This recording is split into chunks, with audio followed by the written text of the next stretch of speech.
Peoples party ने मुस्लिम league नून की हुकूमत में शामिल न होने का फैसला किया है। मुल्क के वसीतर मफाद में पीपल्स पार्टी हुकूमत साजी में मुस्लिम लीग नून की मदद करेगी। पीपल्स पार्टी सूबा सिंध और बलोचिस्तान में हुकूमत बनाएगी। जरा ये बता रहे हैं, बड़ी अहम पेशरफ्त है। पीपल्स पार्टी ने मुस्लिम लीग नून की हुकूमत में शामिल न होने का फैसला किया है। मुल्क के वसीतर मफाद में पीपल्स पार्टी हुकूमत साजी में मुस्लिम लीग नून की मदद करेगी। वकार सतीर में ज्वाइन किया। वकार, कहिएगा आपके पास डिटेल्स क्या है?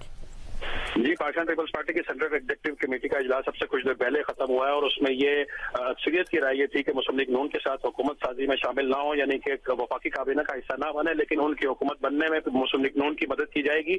इसके अलावा पीपल्स पार्टी की सीएसी में यह भी फैसला हुआ है कि इसके जवाब में सदर ममलिकत, चेयरमैन सेनेट, स्पीकर कौमी असम्बली और चारों सूबाई गवर्नर्स के जो ओहदे हैं, ये बात की जाएगी मुस्लिम लीग नून के साथ। नहीं, लेकिन ये यानी वसीतर मफाद में हुकूमत साजी में मदद कैसे करेगी पीपल्स पार्टी? देखिए, हुकूमत बनाने में मदद करेगी, लेकिन वफाकी काबीना में, नून लीग की वफाकी काबीना में तजवीज ये है कि पीपल्स पार्टी वजारतें ना ले और वो अपोजिशन का किरदार अदा करे। अपोजिशन लीडर जो है वो हो पीपल्स पार्टी का, लेकिन ये इसका ये मतलब नहीं है कि हुकूमत गिरने देंगे।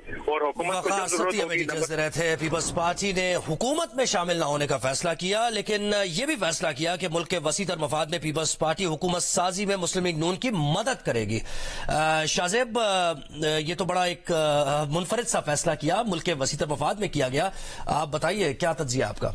देखिए, अभी क्योंकि ज़राए से खबर आ रही है और दिलचस्प खबर है, we are back to those analysis के जिसमें अगर हुकूमत इस तरीके से बनती है जिसमें पीपल्स पार्टी सिर्फ साथ देगी हुकूमत बनाने का, तो एक बहुत कमजोर हुकूमत होगी नून लीग की, क्योंकि अपोजिशन में 54 सीटें एक पीपल्स पार्टी की हो गई और 92 सीटें तहरीक इंसाफ की हो गई। अगर मेजोरिटी दूसरी तरफ बैठी है और हुकूमत मिनॉरिटी है मगर पीपल्स पार्टी के वोट से बनी है, तो वो क्या फैसले करेगी और क्या ऑपोजिशन होगी, ये भी देखें आप। और खतरे की जो है वो हमेशा उसके ऊपर रहेगा।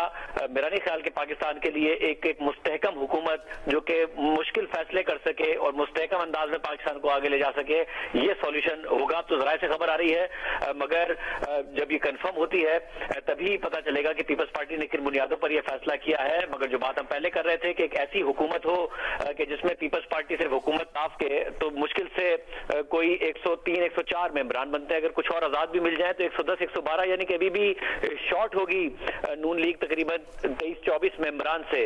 तो एक ऐसी हुकूमत जब बनेगी तो वो ऐसी कमजोर हुकूमत होगी कि जिसे पीपल्स पार्टी बना दे, मगर क्या पीपल्स थोड़ा सा ये लोगों के समझाने के लिए भी कि यानी क्या सेटअप होगा? एक तरफ हुकूमत में वो नहीं होंगे, दूसरी तरफ वो हुकूमत साजी के अमल में ताउन करेंगे, यानी वजीर आजम का कैंडिडेट जब नून लीग लाएगी तो उसकी हिमायत की जाएगी।